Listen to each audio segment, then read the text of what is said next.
Underdog Daily with Badge Bros, Jon and Nez hanging out. Black and Yellow Dog app, platform of the people, Underdog Fantasy. And man, crazy times right now. We are making that final push in best ball season here. Nez and I just recorded a show that you guys are going to see this weekend where we kind of broke down what was left for us in BBM and walked all through that. So some fun stuff. But then we also got the BR stuff making its way to the lobby right now. Getting me excited here, Nez. We got playbooks up and live for week 1 of NFL. We got a primetime Palooza up and live for a really good 2-game slate there. So, man, exciting times. End of best ball season, pushing into dailies immediately, and some other announcements. You muted, my friend. Thank you. Hello. Like you said, just an awesome time to be drafting right now. We've got all the playbooks up. PTP is up. We got a baseball slate. Double dribble. I guess people are filling lobbies. Read the room, Mike. Football starts next week, man. We'll get to this double dribble soon. Yeah, just an awesome time of year. Yeah, we'll definitely do a multi-sport show as soon as NFL best ball closes. Nez and I are both making the final push here for our best ball portfolios, hoping to get to about 400 total drafts for myself. How many for you, Nez? 43 left. Yeah. So how many total will that end the summer with, do you think? In terms of BBMs? No. Just all drafts this summer, Underdog. Whoa. Just guess. 1,400, over 1,400. Wow. That's a fuck ton. Yeah, it is. You're crazy. Yeah, it is. I was so proud of myself getting like close to 400. That's unbelievable, man. Oh, well done, dude. That's going to be a lot of fun to sweat alongside. Hopefully it breaks right for you, my friend. Dude, I'm going to start with a couple things here, a couple announcements. One is both are of the time crunch pressing manner here. If you guys did check out the Underdog Drafts account there, you guys can see that college football starts in 2 hours here. So there is the slow clocks are up to 1 minute per pick there if you happen to be into college football stuff. And there's also both contests still up in the lobbies there if you want to jam some last minute entries into that. There was also a primetime Palooza for it. I don't know if that one has filled yet, but then more macro announcement for everybody to be concerned about. Here is the clock speed update today. Slow clocks that had gone to 4 hours are now moving to 1 hour at 3:15 Pacific Standard Time, aka 6:15 Eastern Time. So slow clocks are now semi-fast clocks. Yeah, just be aware of this. Be aware of this going forward here. Yeah, the shit's gonna get quick on your notifications. Yep, would hate to be in a slow draft right now in college football. Maybe better planning next time. I don't know what to tell you. Yeah, that's a tough one for all parties involved there. Nez and I were just kind of discussing before we started the show here. Like, we understand the dynamic of slow clocks here, where you have to leave the maximum amount for every pick to be the maximum amount of pick on the clock to then up until the draft, because we cannot have any window of time or any discrepancy in window of time where it could possibly overlap with the start of a slate. Is there a better way to do slow clocks, though, Nez, where we don't have to solve that problem, where we don't have to move these clocks? Because the vast majority of users on the platform, pick long before that 4 hour window. It might not be the 1 hour window. Plus, we also have the addition of putting people on the plane this year, which is very different than years past. We did not have that. So now people are getting put on the plane after missing 2 picks, which will then rapidly increase drafts because it means their pick is only like 1 second. Yeah, what could we potentially do in the future here? Is this a tech problem? Is this I don't know. Is this a non-solvable problem? Is this just how it has to be? I mean, I just think that right now it is what it is because it's standardized and everyone knows when to expect these changes to happen. And, it is what it is. Yeah. But I can't help but think that there is like a better way to do it. Uh-huh. And just have the clock change dynamically. Right. And like you'll get the notification when you're on the clock. Like it is what it is, because the reason why that would work is for the majority of people in slow drafts right now, like you wouldn't even know the difference. The clock would hardly speed up. Like for me, my clocks would have never sped up. Right. If Okay. what I am proposing took place, I would have never had a sped up clock. It didn't bother me that my clock sped up. I was able to keep pace, but like if you do that, like in my opinion, it just it makes for a more pleasant end of slow draft season experience. Yeah, I understand why it has to be this way. I'm just wondering if there's like a better solution in the future here. Like Evan's saying one in the chat here that just like turning off slow drafts at the date where 4 hours is no longer applicable. So like because the thing is when it moves to 4 hours, it moves to 4 hours because it would take you at maximum if everybody auto drafted right 4 hours per pick to finish, but you don't even get to see that through because it kicks you to 1 hour, right. like almost the next week. So like they're not. I don't think they're going to change this. They have no really. They have no real influence. We can influence change here with the community and whatnot if we think we can come up with a better solution. I just don't know what the solution would be, other than just trusting that people make picks faster. It's just an uber heavy lift for like, for what? Right. Just kind of fantasizing here. Yeah. I mean, I don't think this is a terrible suggestion from Evan that like as soon as slow drafts are at that 4 hour window, like that's when they get clocked off, like, and only make fast drafts after that. That's interesting. Our guy Len Keith saying that redacted clocks are still at 8. That's interesting. Melch is saying go from 8 to 7 to 6, like progressively, so people get like used to it as you go. ASAP Tuna says 1 hour clocks are such an edge. Lock in. I mean, that's the sweaty ass angle to it. Is like, what an edge. Now we're gonna be crushing here because people aren't gonna be reacting in time, aka me. It's an interesting problem to solve for. I don't know.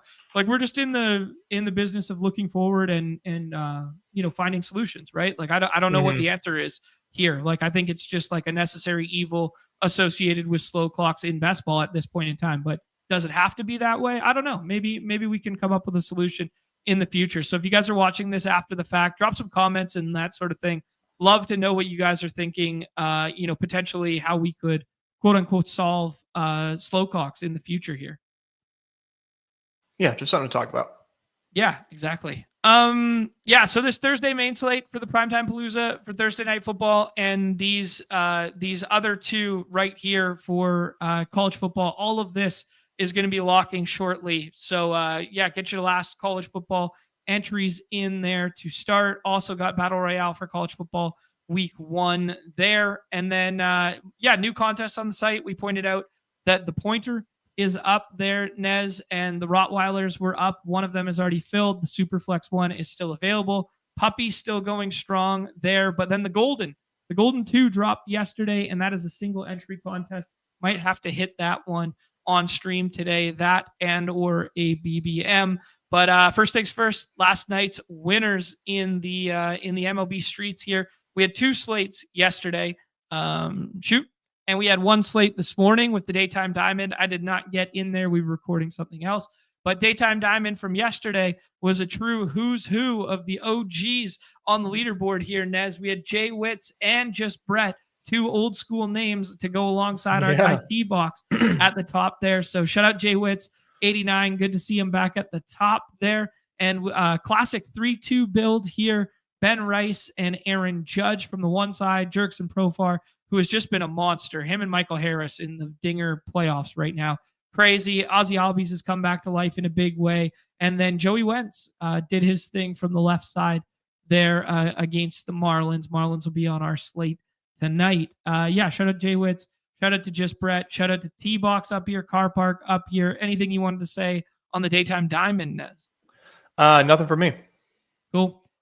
Main slate from yesterday. That Detroit Chalk did not get home in the way in which we wanted, but Frammer was SP1. We pounded the table for that one.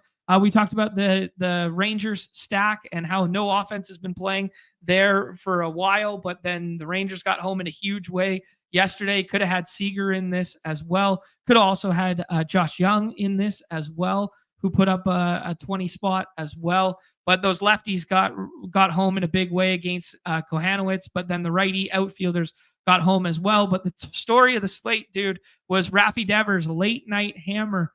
Cubs had a huge run total in a park that was, very, very tough for run scoring. And it was the other side of that game that got home. We liked a little bit of Colin Rea in that park. It did not materialize. Bullpen got knocked around in a big way. And Rafi Devers' 50 spot at 8% owned, clearly his best game as a Giant ever. Yep. Yeah, that was not going to be my night. I'll tell you that much. Man, Adolis too with the 41. That's crazy, crazy slate. Yeah, very crazy slate indeed. Shout out to JT McKenzie, first win in the last, second win, in the last couple of weeks here. Now Ricky, Sam Olson, Jay Witt's up here again, the Woods up here, the Seedmeister, Cam Hurst is up here, Baconator, Car Park, and A. Rosen.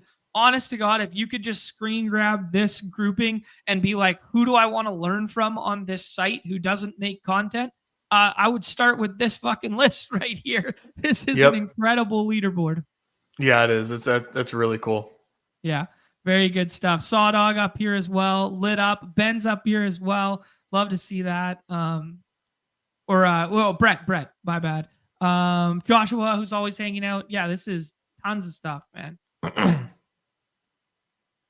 Awesome to see. Nez, let's shift into today. 3-game slate there. Couple new series starting up here, all on the East Coast there. No West Coast late games. Short slate today. Only 3 on the main, and I think it was only 5 or 6 on the Daytime Diamond there. Yeah, I didn't get into the daytime. Yeah. All right, here we go. Phillies and Braves with the unabated line of a 9-5. Mets and Marlins with a 9 there. White Sox and Yankees with a 9. Nothing crazy weather-wise. Still a little mild on the East Coast relative to the fact that it's August 28th. We're dealing with 74, 74, 70 in Chicago being the lowest of the total. Every game has the wind blowing out at about 10 miles per hour. So that bodes well for bats. But nothing crazy in terms of heat here on the East Coast. Nope, but like you said, weather blowing out is nice. Yeah, absolutely. A slight boost to the old bats on this slate for sure. Nez, kind of a weird pitching slate here in the fact that the guys that we kind of want to go to are not in the greatest matchups in the world.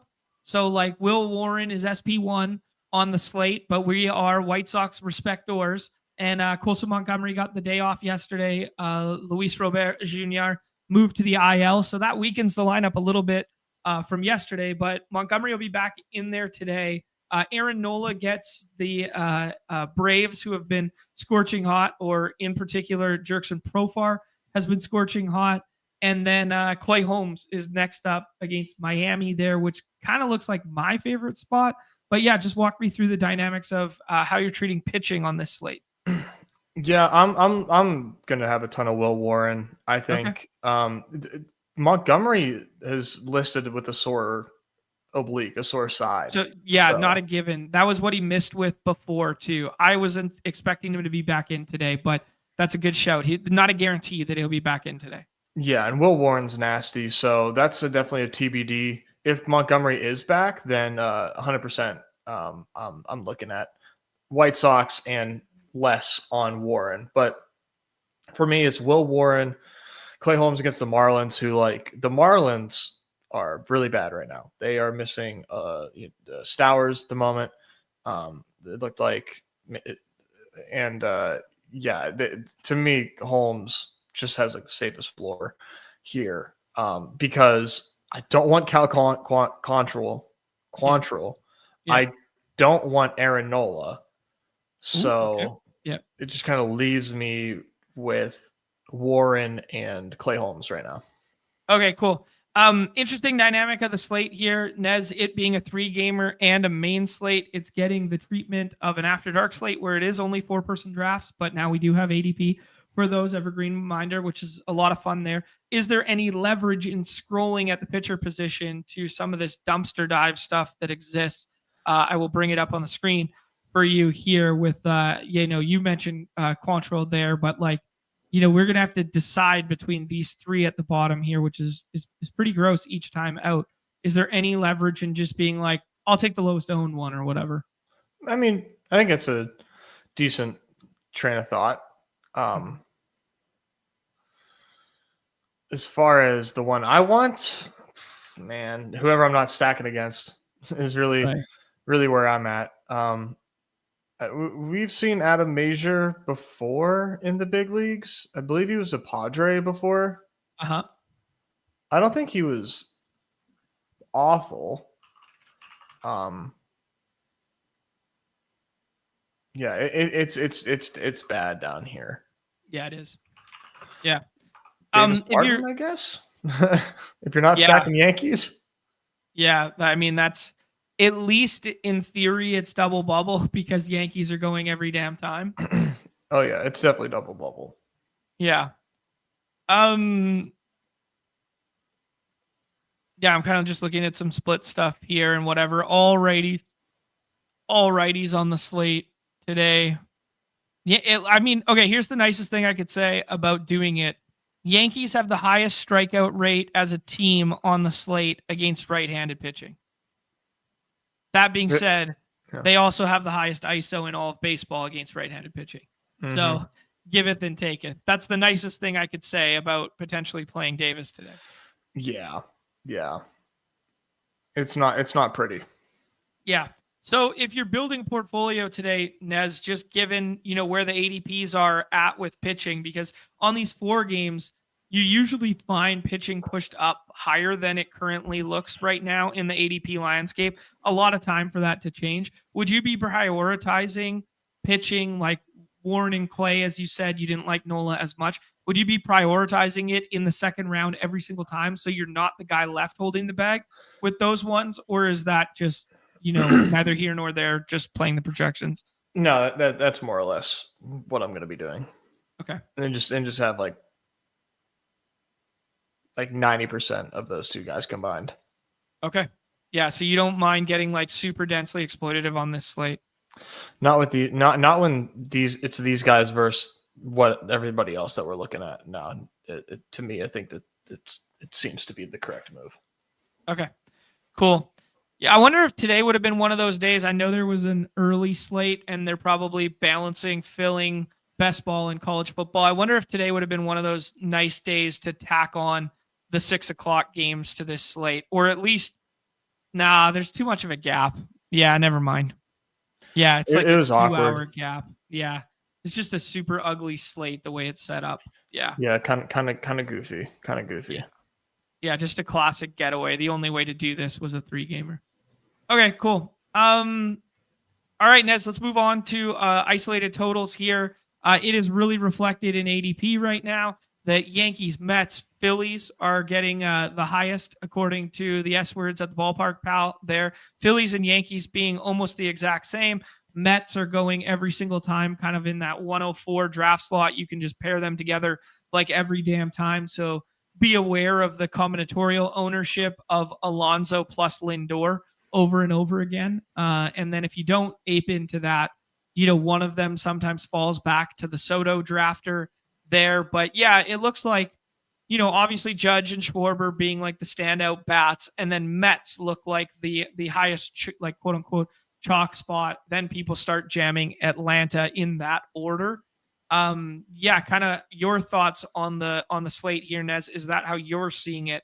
That you would jam, Judge first, then Schwarber, then Mets, then Atlanta, or do you see it differently? Yeah, yeah, that's exactly how I see it. Okay. Judge Schwarber, Phillies, Okay. and then Yankees backfill behind them, and then Mets immediately behind them.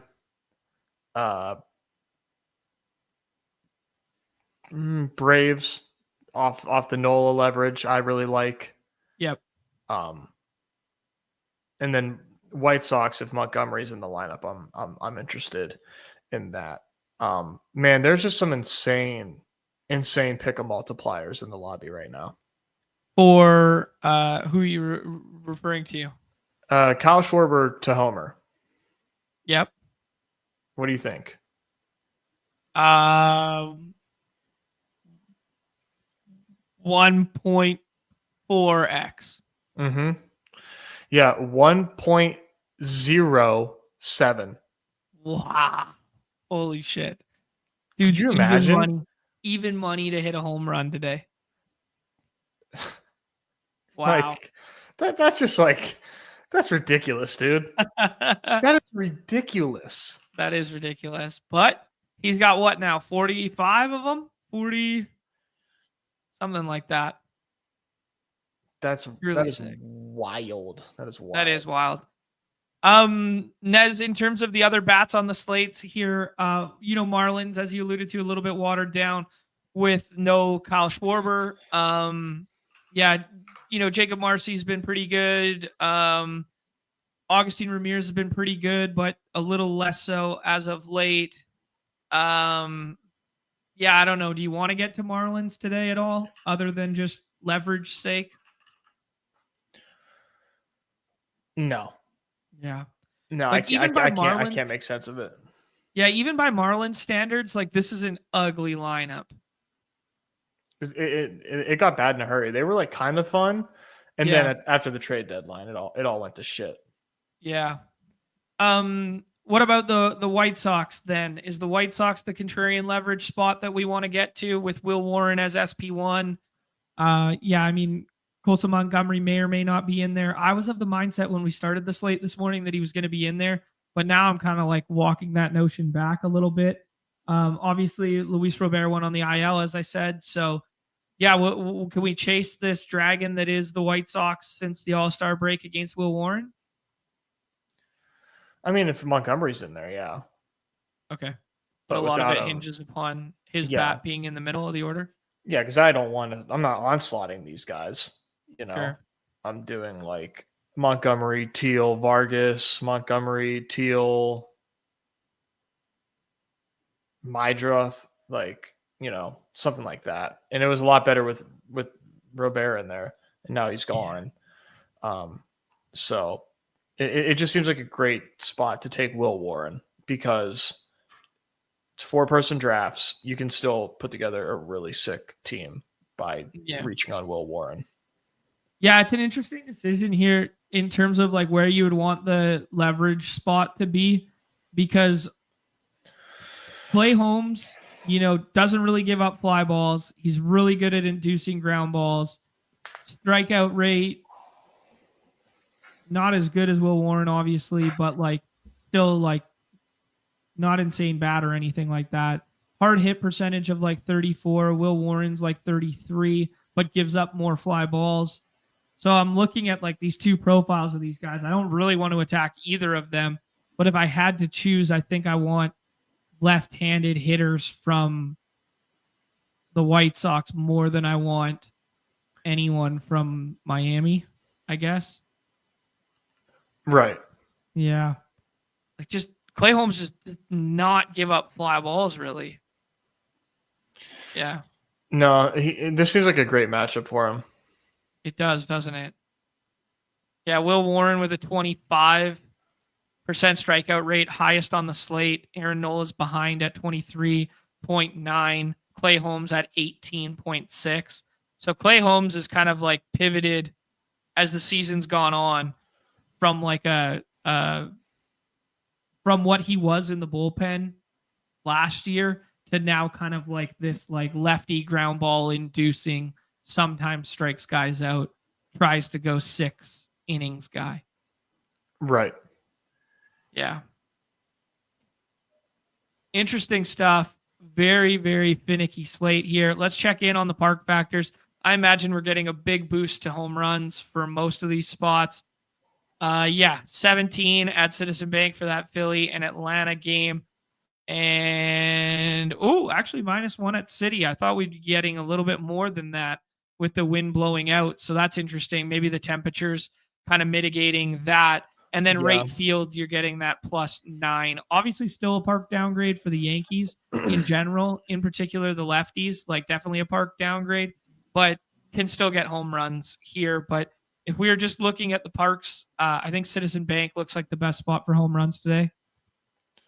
Yeah, like by far. Dave, yeah. beautiful homer weather in Boots Philly on the today. ground. Boots in the ground. Just looked outside.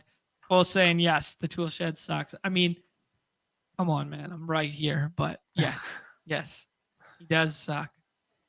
I imagine if we look into the home run stuff at the ballpark, pal, they're going to see similar to what we were seeing, the Judge, the Schwarber, that sort of deal. Be interested to see. Yeah, Ben Rice is up there. He's a little bit down in ADP. I put Stanton on the cover just because he's been mashing and I made it 3 days ago. Profar's been on fire. Vargas, man, like we always like his home run odds. We always like, playing him. He hasn't been really hitting homers, dude. Like he's been a solid baseball player, but the homer stretch for Vargas was a little bit earlier in the season here. McMahon could be a contrarian spot to find a home run on the Yankees. Anyone else that could be, contrarian and or overlooked right now, Nez, to find some pop? I mean, just the Braves against Aaron Nola. Like, yeah, he had a little bit of a bounce back start the last time out against the Nationals, but like I've been of the opinion Aaron Nola's been washed for like over a year. And now he has a bounce back spot. He's ESP2, and we get these really affordable Atlanta Braves prices. Profar going over Acuna, LOL. Yeah, that's just wild. But like, yeah, no, I think the Braves are excellent double bubble against Aaron Nola today. Give me Profar, Acuna, Olsen, Drake Baldwin, stacks today, and let me see what I can do with it. Okay, cool. Yeah, I like where your head's at there. Yeah, you have Drake Baldwin in the lineup today? Yeah. I mean, are we expecting him not to be? No, I was just asking. Like Thursday, they do the Sean Murphy and him like combination. So okay. Well, yeah, I guess I'll just keep my third eye open on that one. But yeah, I expect him to just for the platoon against Nola. Yeah, I tend to agree. Yeah, I mean, super sneaky guy that nobody would draft is only Nacho Alvarez on the Braves. Outside of that, everybody else is going to get drafted. And you just simply cannot draft Nick Allen ever because he can't hit the ball out of the infield. Looking at the Phillies lineup here. Yeah, Stott's kind of buried. Harrison Bader had a home run recently, but it was against a lefty because he homers off lefties all the damn time. If he gets a lefty reliever in there from the Braves, that could be a fun spot, but don't know for certain that Harrison Bader is going to start today, but is a good source of power for the scroll the F down if we did get him today. Mm-hmm. The Braves have 3 lefties in their pen, so that's kind of fun for Harrison Bader if he starts against the righty and then stays in and gets to face a lefty. Mm-hmm. Yeah. Cool. Anyone else you want to shout out, like just individual bats or any sort of leverage play you like? No, I think today's slate's pretty easy as far as like where you're gonna go. I don't have a lot of want to get to the contrarian stuff today, really, as far as teams go. Just gonna be mix and matching the teams in positive spots. Okay. So you're going to be, kind of scrolling within the chalk environments opposed to trying to pluck the one off from the White Sox, Marlins, or whatever. Exactly. Yep, sounds good to me, dude. Just thinking about some other guys that may or may not be in the lineup. Mullins will probably be back in there today. Vientos is scorching hot. He'll stay in. Jeff McNeil made a swing change and has been better since then. Man, this Marlins lineup looks so gross. It sucks. Yeah. Keep your eye open for the Martian, Jason Dominguez. I don't think he'll be in there today, but we will see. Ben Rice, if he catches today, will impact Wells as well. So, yeah, Volpe returned to the lineup. So Jose Carbonaro is probably not in there after they gave Volpe like the mental health break. So, yeah, not a ton to say in terms of like contrarian scrolls. I'm seeing things, pretty well to normal lineup construction today. All right, dude, let's jump in and see what it looks like. Let's do it. Snap, Bill. I will say that it's probably not going to surprise anybody, but I will say that Cardi's projections are very, very tight band of projection between Nola, Clay, Holmes, and Warren. There's a difference of like 1 fantasy point. He ranks it Nola, Holmes, then Warren. That is kind of not surprising by Cardi standards because he weights the historical so heavily. And then Davis Martin is like a really big standout ahead of Cal Quantrill and Adam Mazar. So Mazar? I believe it's Major. That's what we said earlier. Yeah. Yeah, pretty sure he's ex-Philly and or Padre rather. Ex-Padre. Take a little look at it here. Adam Major. Slider, fastball, cutter, sinker, changeup guy. Pretty balanced mix. This is Schwarber for you, Nez? Yeah. Seems good. I like that too. Good Philly hitting weather. I like it. Yeah, Major, it looks like he's never really been that good. Yeah, I know. I'm looking Not right really. now. 107 innings at AAA this year for Miami. 839 K per 9. Massive home run to fly ball of 22.8%. Ground balls are 39. XFIP's like 4, but the ERA is 4.3 and the FIP's 5.13. See what else we can dig into. K rate of 22%. Walk rate is 6.7. Yeah, this doesn't look like anything crazy. Looks pretty bad. Yeah. I mean, guys can have starts, but we'll see. Trey Turner's been hot there, Nez, and we get some correlation with Schwarber. Lindor staring us in the face. Clay Holmes, if you don't want to get stuck with Aaron Nola or Acuna. Let's do Lindor and try to push Turner. So you like doing you like Lindor over Acuna today? I think Lindor, given what we just saw with Major, looks pretty good, and this could be a pretty nice ADP value on the whole. This guy's probably going to double up on Yankees. Yeah, nice. And then we can do Trey Turner here. Sure. Seems good. Get some top end Philly hitters and then put Lindor in here. And we can always add, Nimmo, Mullins, Vientos, or something like that. If we want to keep stacking, we could use Lindor as a one-off and do a contrarian 2-man stack associated with this. Right. We're going to have options here. And I think either way, we're probably going to take pitcher at 15, regardless of who it is. just so we're not the last person holding the bag? That would be my suggestion. Yeah. Yeah. Unless Hermie 25-35 here doesn't take pitcher. Mm-hmm. Yeah. Oh, dude, get out of here.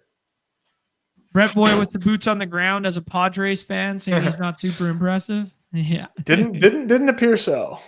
Did not appear so. That guy saying Bo Nix or Kyler Murray. I'm team Kyler Murray, I think, this season on that one. What are you at, Nez? I think I like Bo Nix because you can stack them easier. Yeah. Clay Holmes goes there, which means I think we just take Aaron Nola here. Yeah, thankfully we don't have a stack against him right now, so that's good. Yeah, that is one thing of note right now, that if you are the guy left with the stack and you build out Yankees like King Brad did here, like he probably could have pushed Ben Rice and taken a pitcher there, because now he's going to have to scroll at pitcher because Davis Martin is the next one up and you don't want to stack against yourself. Yeah, I agree. He goes with Austin Wells and goes with the double catcher lineup, which is interesting. Matt Olson has a pick to click. One of the Mets outfielders, Vientos, who's been hot. Who do you like, Nez? I like Bryson Stott. I think we just keep mashing Phillies here that are going to be lower owned. Cool. At least Bryson. one. Say again? At least one more Philly. Like I would probably do another, but like I was saying, at least Bryson Stott there for a low owned stack piece. Sounds good. Bryson Stott was pretty hot last week. Kind of came back down to earth a little bit. They don't ever lead him off anymore, really, which is kind of unfortunate for his value, because they've really solidified that Turner, Schwarber, Harper, Realmoto kind of like top of the order again. They were mixing and matching Bryson Stott for a long time at the top. So, his overarching value has kind of plummeted a little bit, but he's a contrarian stick at the bottom half there. The Phillies lineup is long. So yeah, there's no reason to think he can't get home from like the 7-hole, 8-hole, something like that. Yeah, I'm not worried Jeff about where it hits. Jeff McNeil goes there. We could do Mullins. We could do Marsh or Castellanos. I would say Marsh. I think you really just go full leverage. Like it doesn't look like Marsh and Stott are going to be like sub 30% drafted today. So let's just like play the sick environment. Yeah, just put the two together there. We go 5-man Phillies, but one of them is the SP, and then we use Lindor as a one-off from the other game environment. Yeah, I do think the best hitting conditions, if I had to rank them based on what we've seen and what we've seen from the Ballpark Pal and the home run zone stuff, I think I like Citizen Bank first, then I like Rate Field second, and then the Mets game last in terms of hitting. Yeah. Mm-hmm. Yeah, I think that's objectively correct. Yeah. Yeah. Our guy Burger last night. Yeah. We tried to warn our friends.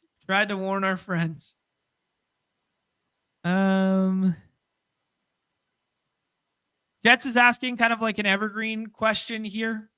Do you think a 2-stack against your own pitcher can get home? The parameters of doing so on a slate are that the slate is low scoring, is basically what it is. You need a pitcher dominant slate for that strategy to get home. And then you need like just 10 or 14 points to be the nuts and it not be matched by other players on the slate. That's basically the needle you're trying to thread. We've seen it happen and win a lot of money all the time. It's just like when you play out that lineup, when you draft that lineup and you play out the game's outcomes, like if you're to run sims on it, that lineup's gonna project horribly because you're threading such an insane needle. Yeah. But if you're only playing like 5 lineups on the slate, and you want to be like, that's how I get different. I think there's smarter ways to get different than that, but Yeah. I wouldn't fault you if you built like one like that. But you have to know that like what's today's contest? $7, right? Uh-huh. Yeah, you have to know that even if you do it perfectly and you do it with like the GM style, like let's say you do Yankees and then you do no, that's a bad example. Let's say you do Braves and then you do Nola and you do like Ronald Acuna and Profar against it. You just have to know that even though you're getting high projecting players, you're still turning $7 into like $4 in terms of what your entry is worth in EV, opposed to changing $7 into like $8 if you built like the GM combo, but without the starting pitcher leveraged against yourself. Yeah, there's just better ways to get unique. Yeah. Okay, cool. Nez, that a fun little draft there. Love that the 4 persons have ADP now.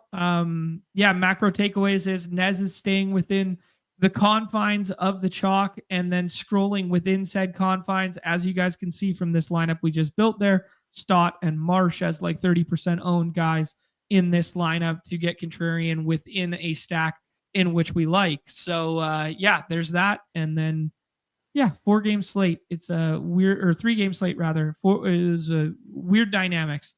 Nez, Yeah. in terms of the, oh, sorry, go ahead. Sorry.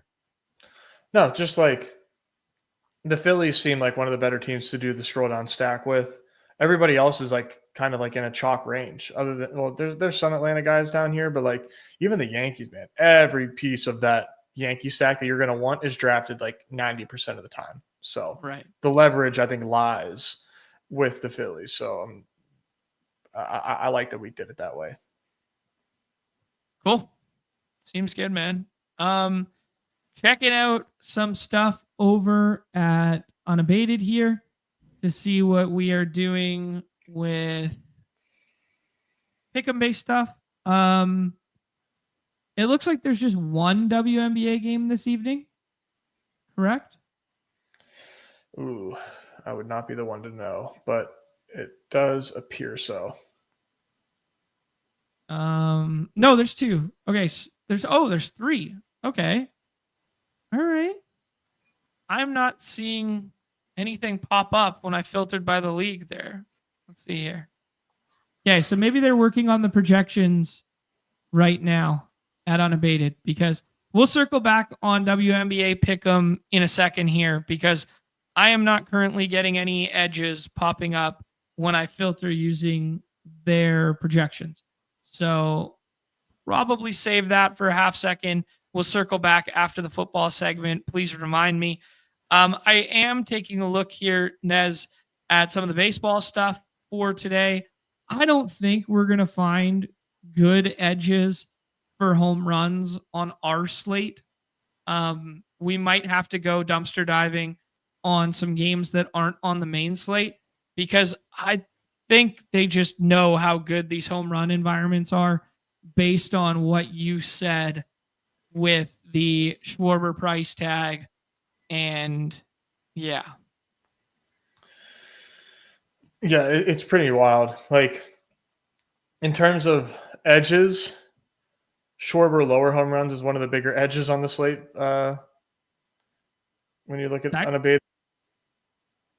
That kind of makes sense. Same with Bryce Harper. Yeah, and just Like, playing the so opposite side of, right. Just play the, hey, it's really hard to homer even though the weather looks good for homering. Exactly. 2 things. If you want some hires, Stanton, higher runs, looks to be a bit of an edge. Yep. Lower walks for Soto. Okay, let's do a non-home run one then, and let's go neither of these guys homer, because it's really fucking hard to hit home runs in baseball. Stanton run, you said? Yeah. Stanton runs. Who was the walk? Sorry. Soto lower. Soto on the walk. lower on the walks. Oh, that's runs. Apologies. run a little 9Xer with the studs there? Yeah. Oh, and your boy's got a little 40%er. Always Smack click the it. prize. Always click the prize box. See what's in there. Smack it. All right, let's do it. It's really hard to hit home runs, even though they're the best plays on the slate. If you get given lowers on home runs, I mean, they're amazing players and they're very good home run hitters, but you can't play the hires, that's for sure, just given the price that they're at there. So why not try the lower side? Yep, there are so many better ways to play a higher on those in those game environments than on home runs for sure. John, I'm gonna step out for a second. Sure. Take us to the next part of the show. I got you. I'm actually gonna be stuck on this part of the show for a second. I'm just running this by unabated. Obviously, Nez was using the unabated. As you guys can see, this was kind of confirming my priors here that home runs are really expensive today on our site. We're not seeing edges in any of the hires, even of players that we want to play. So the lowers are showing the outlying probability here for Schwarber and Harper. So just putting some numbers and some math to the frequency in which you can homer here. Not a ton of edge creation. We will circle back. I'll try one last time here on the WNBA stuff and just confirm nothing yet. Okay. We'll circle back on WNBA in a minute here. Let's hop in to, I got some BBM work cut out for me over the weekend here. I'm going away. Maybe this is a good just point in the show to tell everybody what's up in terms of programming over the next week or so. I'm going to hop in the Golden 2. If you guys want to rip a Golden 2, let's get in here. Let's do the single entry before it closes. 2 more spots in the Golden 2. This is a very interesting weekend just because there's a holiday, but we're jamming for the tail end of best ball / we're starting the beginning of Battle Royale season. If you guys have not checked out underdogmasterclass.com, please go just click on that free preview, see what's up. I tagged it at the top there of the chat. Give it a look. A lot of hard work went into it. It is a great product in our estimation. I think it's underpriced. I'm not going to lie. I think you guys are going to be, even if it's just a mental reset for NFL season, I think it's going to go a long way for you guys. But yeah, I just wanted to say that and push into what our plans are going forward. Tomorrow, Nez is going to hop on with Pete. Pete is finishing up his 150 in the BBM streets there. I believe he's even streaming right now. He was on with Brick and that sort of stuff. Everyone's just jamming their 150 down to the last wire here. So Ned's going to hop on. I'm playing a road game. I'll be at the cabin, so I'll try and hop on, may or may not. But Nez will be on with Pete tomorrow morning at 11 a.m. Eastern. Nez, question mark? Yep. Yeah, that's me. Yeah. 11 a.m. Eastern with Pete tomorrow morning there. And then 2 p.m. Eastern, he's going to do a members only. Shout out to all the people in here that are members. Shout out to Sanjay Rich, who gifted out 100 of them last week. So we got that going on for us. So lots of added members to the pool. Monday, we're going to have a little off day there, finish up our own drafting, finish up our slow drafts and all that sort of stuff. Hopefully be done in terms of best ball stuff. And then we're going to come back flying on Tuesday through Friday. I think Off and On the Clock is going to be on Wednesday this week as Pete is doing the live show with YouTube for that Friday night game and going out to LA for that. So I think we're going to be doing Tuesday. I may or may not be able to join with Nez. It's a travel day for me. But Wednesday, Thursday, Friday are going to be hammer time for Primetime Palooza, for Battle Royale, last call for best ball. It's going to be football, jam it down your throat to start. And then the following week, we're going to start mixing in a little bit of the multi-sport draft league stuff that we've been missing out for a bit. because we're going to have best ball done with. We're going to be really focused on BR stuff. And then the best ball that we're going to mix in will be NBA and puck and kind of turn the page in the calendar that way. Busy, busy, busy, man. Yeah. Busy is good. Yeah. It sure is. Yeah, it's fun times here. As you guys can see, drafted alongside the Sidekick, going to be an incredible, useful tool for you guys for the next week or so, especially as we're going down to 1 hour clocks. I mean, you're really going to need a little something here to just point you in the right direction quickly. Nez, Neighbors comes to us at 111. I'd be inclined to click it. Yeah, but it's the correct pick. Sounds good to me. I know we're always rope-a-doping with his health situation, but yeah, Genty and Henry go there. I'm not going to say that, but we could do Brian Thomas here. We could add to the HN bags for your boy. This is the single entry contest, so I wouldn't mind getting my guys. Get your guy. Let's do it. What's the advanced structure in this? Well, Nez, I'm glad you asked. I'll go bring this up on screen. Oh, it's right here. there. Yeah. It's literally in the Sidekick. Oh, sorry. Yeah, it is. Yeah, advancement structure for the Golden 2, same as Golden 1. 2 out of 12, 1 out of 6, 1 out of 6, and then just a 26-seat final there. So, kind of renders the Week 17 Gigabrain stuff less important and more of a you got to get there, bro contest. It seems quite feasible. It does. Only 5,600 entries. Seems very feasible. Yes, sir. Okay, let me get this here and there. I always do this wrong. There we go. I always make it misremember which is the spot it's going to or which is the spot it's currently at. Nez, let's take a peek at the board here. Lots of fun stuff taking place in this one. Spicy Margs from our guy Len Keith taking Jahmyr Gibbs, calling his shot at 3 there. Saquon continues to fall to 6. Nico jumps CMC in this one. Bijan goes 101. Get your guys C's on in a single entry. That's crazy, man. I put out a tweet how, as a former Bijan Bull, I've got Bijan ranked 7th in my best ball ranks, and I could be talked into making him even lower than 7. All right. I'm kind of, I'm a little, I don't know. I feel it's sad, right? Like, because last year that was my guy, but yeah, I struggle to see how I could draft him higher than 7 right now. Okay. I'm not going to fight you on that stance. Yeah, like for me, it's like Chase, Lamb, Barkley, Gibbs, Jefferson, CMC, Bijan.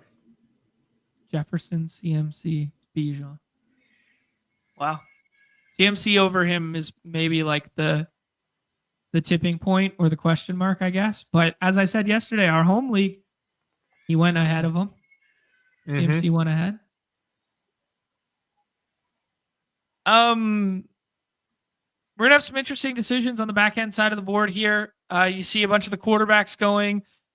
Big win always. I want to know what the rest of his name is. ...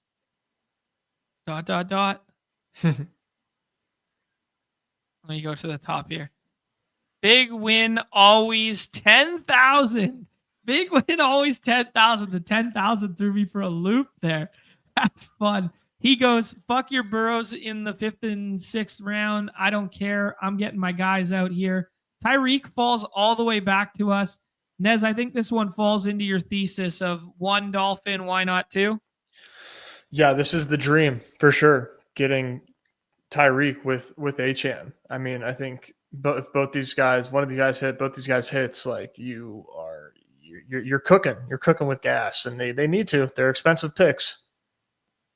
Marv Harrison here, dude. Garrett Wilson for the sidekick.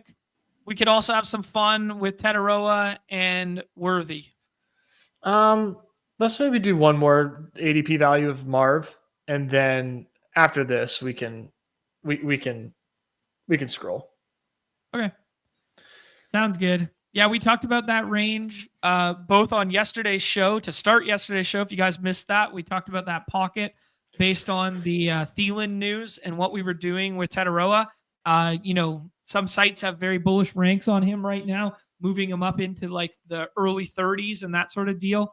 So actually, Nez and I talked through that dynamic a little bit on the other series that is going to be coming out over this weekend here. So yeah, we won't go too in depth on that one, but yeah, it feels good. Mm-hmm. For sure.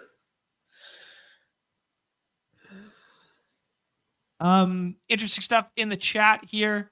Our guy Nick is saying the primetime Palooza is already getting hammered right here. I mean, I do not doubt that for a second. What are we grilling this weekend? Oh, buddy, it's spot prawn season. We are going to be, I'm going to get the boat out there. I'm going to be dropping some traps. We're going steaks and prawns this weekend for sure. Oh, nice. Maybe multiple times. I did pick up some nice wings last night and was marinating those guys up too. So we got some wings on the fly here. Nicholas Joseph, thank you, man, joining up here. Feels good to be back with the bros. Love to see it. Sounds like a football only bro. So welcome home. Welcome back for the season here. Yeah, it's gonna be a very exciting BR season. Yeah, no, it's awesome, man. It's things are looking up. I'm very excited about it. I need to actually clean my grill. I haven't used my grill since I had that fire on it, and I need to. The infamous burgers night. No, it was chicken thighs. Oh, okay. Yeah. So I gotta clean that. I got all the supplies I need to clean it. I've just been lazy. Got a grill on Monday for sure. Oh yeah, a little holiday weekend.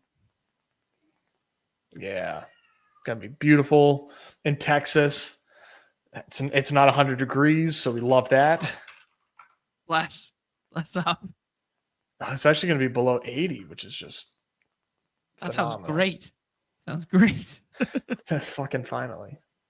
Or below 90. Below 90, actually. Never mind. Yeah. That was a Freudian slip. That was wishful thinking. We're gonna have some interesting decisions here, Nez. A whole lot of yellow coming back our way. Wow, get your guys. Tyler Warren going up here. I mean, dude, if we don't want to get caught behind, Tony Redacted feels fine, but we could just start taking these dips, man. I'm fine taking Devonta here. I want to. I was hoping the room wasn't gonna force us to do another dip. Sidekick's looking for Devonta Smith. I can't find him. Smith goes there for us. Hunter goes next, a guy that we've talked a little bit about wanting to get some more in our lives there. Igbuka. This could be a Golden spot. This could be a Harvey spot. This could be a Connor spot. This could be a Pollard spot. It could be anyone, dude. Harvey or Pollard? What do you think? Let's do Pollard. Okay. I think 3 weeks or 4 weeks of Pollard without Tajay Spears. Tajay Spears' injury history. I think Pollard belongs at 66 right now. Oh yeah, it probably even higher than that. Nez and I on the show that's about to come out that we recorded before this, we did set up a nice season-long bet there based on this portion of the board. I'm not going to give it away, but there's a season-long bet here between us. We got 2 so far. We have that one, and then we have the Nick Chubb versus Miles Sanders yardage one. Now we can go in this vicinity. Is there another one available here, Nez, for a Pollard versus Harvey bet? Who would you be on the side of the equation for that one? Well, what's the bet? Which side? Just total yardage, fantasy points. We need to set some parameters here. What am I? Yeah, just who would you prefer, Pollard versus Harvey right now? That's such a low, like, what do you mean prefer? What do you mean prefer? What do you I mean, mean? we're Because drafting they fantasy offer two. teams. I mean, brother, they're two completely different archetypes. I Like don't know. Pollard, like Harvey. If I'm drafting like BBM, probably Harvey. Who do I think Yep. will have more fantasy points over the course of the season? Is Pollard. Right. Got it. So it's like, One's being drafted for you know later what I in the mean? season. Yeah, Yeah. yeah. Like they're very different bets. Like I think Mhm. Pollard is a sick advance rate piece right now. Harvey has the chance to be a sick advance rate piece, but I think Dobbins is a huge thorn in his side as far as like consistent weekly production. But Harvey's talent, I think, is just like going to be very much undeniable, unless like his film was just like untrue. Like he actually isn't as good as he was, and oh yeah, they took him second Right. round and he's a bust. But like all signs point to Harvey being an absolute dude. Okay. Respect it. Yeah, we had a good laugh about this one earlier there, Nick, with the Chubb versus Sanders one from the era and now how it's matured there. Here's interesting. True Serum total points this season. Pollard versus Brees, and our guy Easy saying Pollard over Brees. Interesting one. I think Oh man, True Serum I'd take Pollard, and that's kind of reflected in my exposures right now. But Pollard's snap share is going to be like 90%, and right. Brees is going to be like 49. Can you name any other running back on the Titans right now? Unfortunately, I can. You can? Yeah. Who we got? Julius Chestnut and I think Kyle Oh, Mullings. okay. Julius Chestnut's a name I remember. Oh shit, we're up here. Is Jacoby a sick value or no? I Or guess. is the value's finally gone? No, I think it's probably a good value. He falls 8 spots in this room. We get Jacoby there. This is a true piss boy draft here. Yeah, I mean, this is fun, man. When you get these single entry rooms, like you just end up having a lot of values fall your way. All right, we're gonna fight to the death on this one. I'm gonna say Caleb Johnson. You're gonna say Jalen Warren. Let's do Caleb Johnson here. All right. No big deal. I'm Team Hayden on the debate here, and your team, a lot of other analysts. I'm Team Nez, brother. I'm Team Nez. Yeah, well, there's a lot of people who agree with you, bro. There's a lot of people who agree with you. Yeah. Yeah, Caleb could be a huge smash, for sure. I definitely do not disagree that Caleb could just wow the team, Yeah. and be a really solid runner. But I don't think the runway is clear by any means. So, I think that he's not a good pick, but there is definitely ways in which he smashes. I hope he's a smash. I would love to watch him play. Yeah. I mean, I just had an auction draft last night with some Yinzers. Uh-huh. Caleb Johnson went for more than James Cook. Nice. Straight homers. He goes to username Big Ben Rules with a Z, who also drafted Chris Boswell for $7. Just awesome. It's so much fun to draft with homers like that. Oh yeah. We're all laughing. I was like, I love my team. I love it. Like, it's so funny. Great stuff. As I'm just perusing through the chat here, taking a look at some things. M1 saying he's been seeing people take Chuba over Brees. Can't buy that one. Yeah, we had a little bit of a Chuba conversation on the show that's going to be dropping later today or later tomorrow. So yeah, we'll kind of leave that one at bay for right now. I kind of am in the camp here of Nick, where it's like neither, because Aaron Rodgers is just a threat to society. They play so effing slow. Arthur Smith, splitting backfield, blah, blah, blah. Like Arthur Smith does some Dion Lewis to Derrick Henry type shit that he's done in the past kind of deal. He does the Algier and Bijan split backfield sort of thing, and neither holds value.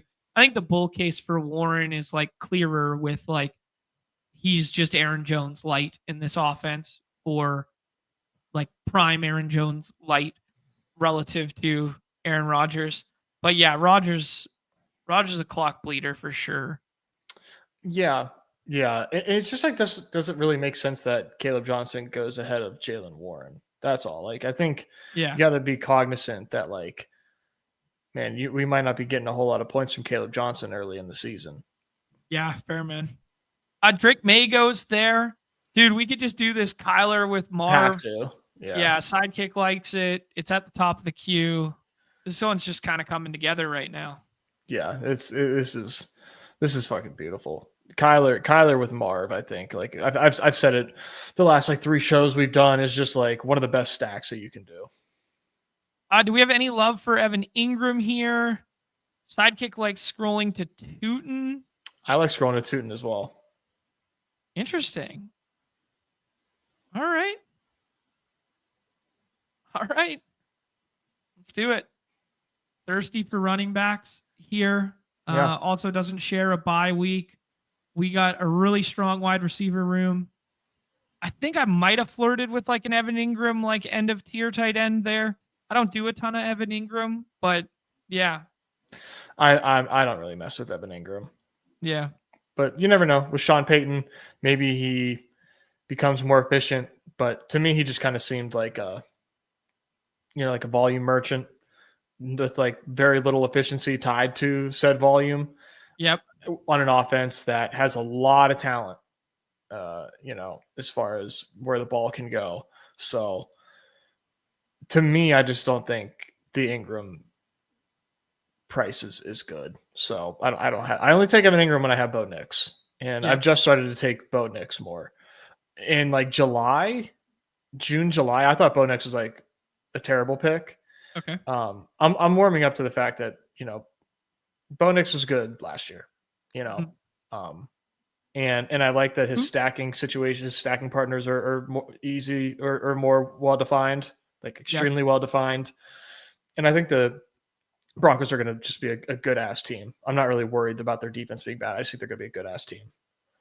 Their defense being too good. Yeah. Right. Yeah. That's exactly. Thank you. Yeah. Okay. Gun to your head without looking at anything. Was Bo Nix better last year than Caleb was worse last year? You know what I'm saying? No. Like, was no. Bo Nix actually better than we remember, or was Caleb actually worse than we remember? Like, you know what I mean? Like the perception, not anything factually based. Because like the conception is that like Bo Nix was like pretty decent last year, but do you think he was better than we remembered decent, or do you think everyone says Caleb was awful last year? Do you think Caleb was more better than we thought last year, or Caleb was you know what I mean? Because those are the two narratives right now. John, they have words for these things: underrated and overrated. I like my more betters. More betters. Was he in more betters last year's? Oh man, I do think Caleb was better than people remember.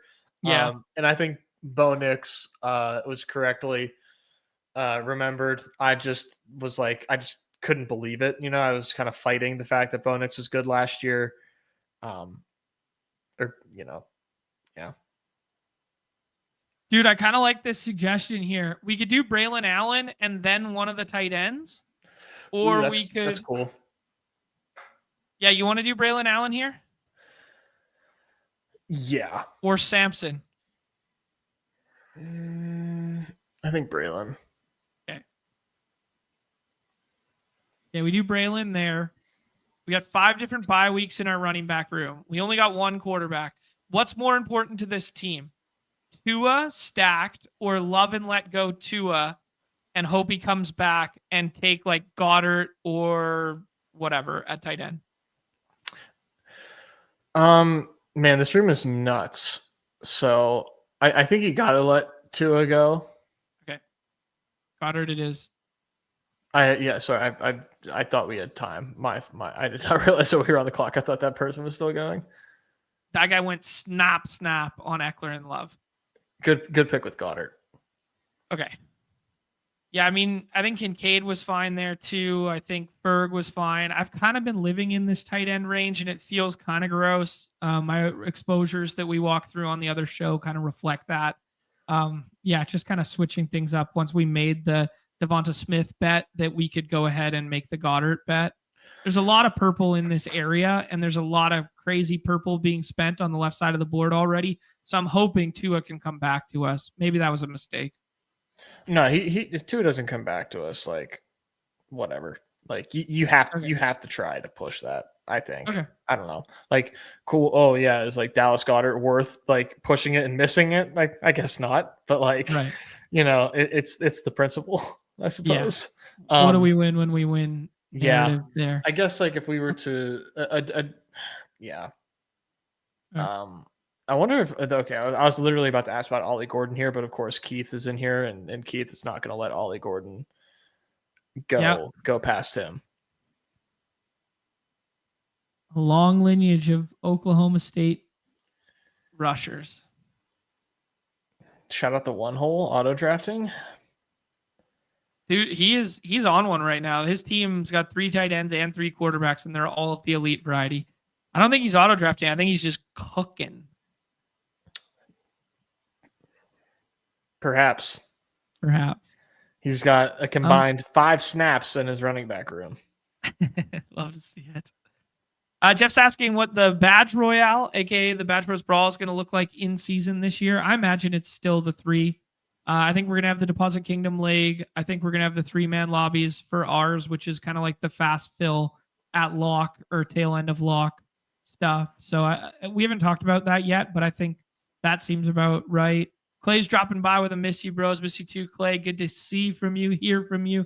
He's been doing some cool influencer golf stuff there. I saw the big ass long drive dude who wears the short shorts who hangs out with Bryson. I don't know his name, but Clay was hanging out with that guy at the course the other day. Pretty cool. Shout out Clay, man. Yeah. Easy saying he's I get being scared of Arthur Smith, but I don't know, man. They drafted him and watched the film. Okay, so he's roping back on the conversation we were talking about with the Steelers there about like his just fit as the outside zone guy. That's kind of like the Hayden thesis versus the Nez thesis is basically, if we want to frame it that way. Dude, love it. Let it go. Tua comes all the way back here. Also got Bryce Young. I think we just snatch up Tua. Yeah. I mean, you could this next pick. We could push it again if you think Ray Davis is worth it, but no, Ray Davis is just like in this tier. Yeah. Handcuffed just like the rest of them. Yeah. So we get Tua at ADP, makes sense on this team. Ray Davis is what Sidekick's saying. Also could address the tight end 2 position there. Romeo Dobbs there. Kyle Williams, Thielen, Tesla. Najee. We want a 6th running back? I think you do. All right. Caleb, Tootin, and Allen are just like very not well projecting weeks 1 through 4. Sure. Yeah. And if Najee plays week 1, at least like, his 7.8 projection or 8.3 projection or whatever plays. Well, it plays better than most picks at this range for what this team could use. Like the wide receivers are so sick on our team right now. Okay, here we go. Another bet. Najee versus Rico, because I think I would have taken Rico there over Najee. Who would you prefer? Najee. Okay. Yeah, I think I'm team Rico there. Similar bets, different archetypes of players. Yeah, I think I would call them very different archetypes of players. Oh, yeah. Yeah. One's like the third down catching pass guy. Najee's going to fall into the end zone. Yeah. Yeah. Najee has never ran for less than 1,000 yards. Almost didn't want to honor this one here from Jewish McCaffrey because of his turns of phrases, but Mixon higher, lower 0.5 games played this year. I'm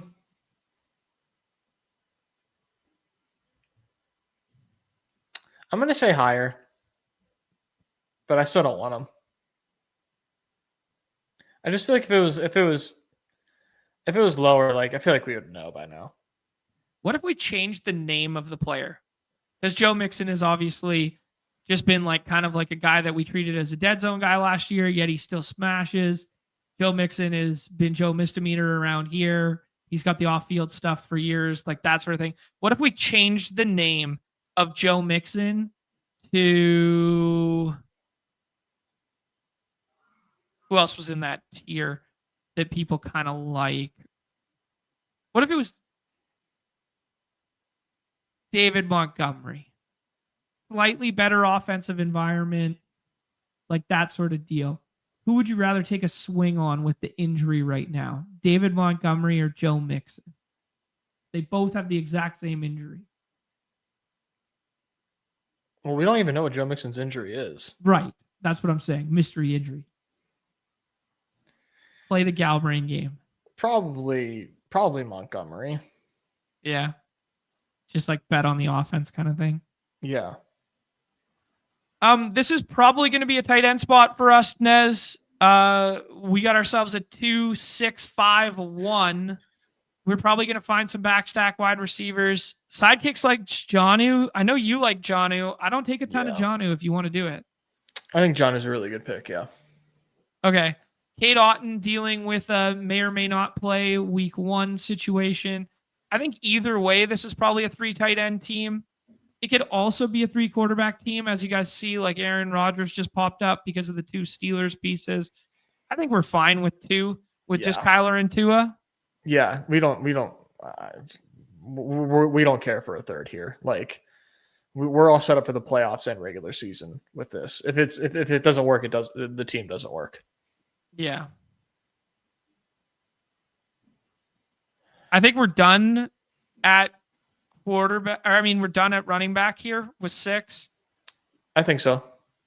Cade Otton, Troy Franklin, Michael Wilson for the stack. Wilson or Franklin for me. Let's take Wilson. Okay. Fuck everybody else and their steam on Troy Franklin shower narrative, jamming him at 170.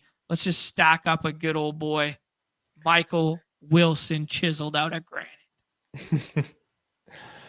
Yeah, I do prefer Franklin over Pat Bryant, but Wilson with the stack, I think it makes some sense to take him over Franklin there.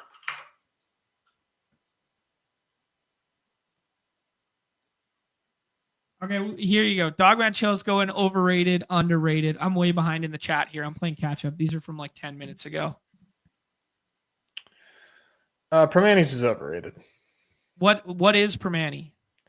It's a sandwich. It's a Pittsburgh-based sandwich shop. Okay. They are famous for putting French fries on their sandwiches. Well, that's kind of fun. It's fun. Yeah. It'll fill you up. It's fun. I love me some French fries in the gyros, in the gyros. And coleslaw. Oh, out on coleslaw. I like that. Yeah, no way. Yeah, I think Permanis is pretty overrated. Give me pita, tzatziki, tomatoes, lettuce, shaved beef or chicken, and fries, and a little bit of hot sauce. Give me that on a little beach side in Greece, and let me go to work. That's much more appetizing than the Permani sandwiches. All right, deal.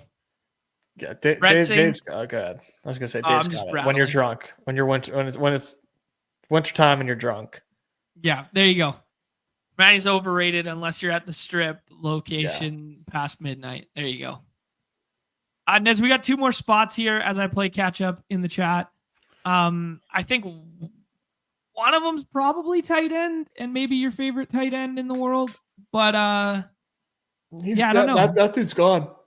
Unless you're talking He's about gone. yeah, We could also do number like one Jackson favorite. Dart, fuck around, find out with the neighbors pick. Yeah, for sure. Let's do that. That's fun. Yeah, I mean, we could have fun that way. I don't think we need a 7th running back. Sidekick kind of likes the 7th running back here.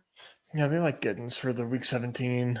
Yeah, week 17 doesn't really matter in this contest. No, or at all. Oh, many are saying. Yeah. All right, Jackson Dart, fuck around, find out with neighbors. Dart ski. All right. Fucking darts, bro. And then hopefully we can get him a double. Yeah, so we could end with a 3-6-6-3 here and double it up. Or we could tack on another wide receiver like De'Ami Brown's a faller, and we got Tootin on this team. AD Mitchell is just kind of a fun last round click. Hawkins is a chaperone. Theo goes there, which is unfortunate. I think this team needs a 3rd tight end, but I say that a lot. Yeah, you're not confident in the Goddard Jonnu? Me neither, really. It's fine, but like I think a tight end's gonna like hit our lineup the most. Okay, Waller makes a super stack with the Miami stuff, or Juwan Johnson. I'm Team Waller. Waller it is. Shout out Kelsey Plum. Good UW gal. Good UW gal. Dude, fun team, man. This was a pretty fun team. It's a really fun team. Yeah, this is kind of like an old school, like anchor RB, kind of 0 ERB EE. I don't know. Kind of very interesting team. I don't think that's even a good definition of it. I mean, yeah, we have Achane and Pollard, so it's not necessarily 0 RB. Right. I just 3-6-6-3, man. This feels good almost every time. The way of the world. The way of the world. Brett Boy said he's going to put money on Nez being able to go 3 deep, all teams, position players, offensive. That's 3rd quarterback would be tough, but I'd put good money on. Yeah, I think you could get there. What does that mean? Like just depth chart rattling off dudes, guys naming dudes. Oh, wow. Yeah, that would be sickening. Quarterback would be tough. I think we could do it though. I think we could do it for almost every team. I can't do quarterbacks like that. Yeah, 3rd quarterback's really hard, I think. Even backups. Yeah. Yeah. What a John ass question. From like 10 minutes ago, 15 minutes ago. Like, yeah, that was a John ass question. I'm not gonna lie. I know what John's saying, and it's a great question. There we go. Here we go. Oh, that's funny. Oh, that was good. John's asking the question in the most convoluted way. Holy shit! I love playing catch up now. More better, more better, gooder. Is he gooder and better? Nez, let's rip one BBM and call it a show here. We could get that one done real quick. 3-6-6-3 here. Kyler, Tua, Jackson Dart, Achane, Pollard, Caleb Johnson, Tootin, Braylon Allen, Najee Harris, Neighbors, Tyreek, Marv Harrison, Devonta Smith, Jacoby Myers, Michael Wilson, Dallas Goedert, Jonnu Smith, Darren Waller for our golden 2 single entry. Dude, sucks or fucks? That one fucks. That one's like an obvious smash. That's like that's an obvious. That's a really good team. That was a fun team. 4 more for BBM. I was gonna draft against you, but I'm gonna hang back. I have 40 entries left, so I gotta get going. But I'll hang back. Let's take a little EV out of my room, eh, dog? Yeah, that wouldn't be very nice. Juice McCaffrey wanted us to take Geno there. I think it turned out well with just 2 quarterbacks and then taking Like we did 2 quarterbacks and then just tacking on Dart. We passed on Geno with the Jacoby mini stack there. And we went the Braylon Allen pick, I think it was. Yeah. So like Geno's interesting right now, I think. So like last year or in Seattle, he had Lockett, Metcalf, JSN. Never really had all 3 of them like peaking at once. You know what I mean? Mm-hmm. This year, is Bowers is peak Bowers better than any of those 2 guys that he ever had? Maybe. Jacoby's nice. He gets Jacoby Amari. Jacoby's the Tyler Lockett 2.0. Yeah, I think he's better. Yeah. Maybe that I don't want to sell prime Tyler Lockett short. Prime Tyler Lockett was a baller. Yeah, you're misremembering prime Tyler Lockett. But like, what does Amari like? What do you? I guess like first off, what do you think about Amari Cooper? What do you? How would you project him this year? And does this set up for best Geno Smith season ever potentially? Ooh, that's a fun question. I'm gonna say no. It does not project to be the best Geno Smith season ever. And I think it's because the pass rate will come down. And I think the reason the pass rate was so high was because offensive line play was so bad in Seattle. So you were kind of just like forcing the issue. And their only path to success was throwing. And now they're in this situation where Chip Kelly just wants to establish the fuck out of it. Dude, we just got... All right. Just take Justin Jefferson at 8? Let's think about this. Yes. Should we ask the sidekick first? We're going sidekick against sidekick here with Shady. Oh, Shady's in here? Nice. Right on. I'm going to turn it on super S words then. Oh, shit, my money's in here too. Oh, nice. Right on. Let's see how early he takes Chris Rodriguez. Nice. Troy's hanging out. Troy's telling us 30 minutes left for college football. Get in there. I think there might be a little bit of Primetime Palooza overlay too, unless that starts after. It might actually start after. Yeah, never mind. Yeah. There's discrepancy in the timing of when the slate starts versus when best ball closes. Yeah, because it's assuming everybody times out. I didn't realize last year Geno threw for 4.3K yards. Say again. Geno Smith last year threw for 4.3K yards. Yeah. Checks out. Dude was slinging that shit. They were the highest pass rate over expectation for like the last 5 weeks or last 7 weeks or something. Yeah, 578 pass attempts. Yeah. Fuck it. DK down there somewhere. Yeah, that was just under Mahomes' pass attempts. Mahomes at 581.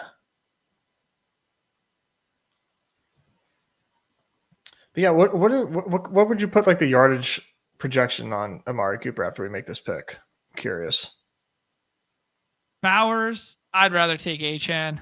I've made my bed, Nez. Pick 17 Achan? Hell yeah. Yeah. I mean, I don't know if I have many Achan plus Justin Jeffersons. I don't think the tournament has a lot of those.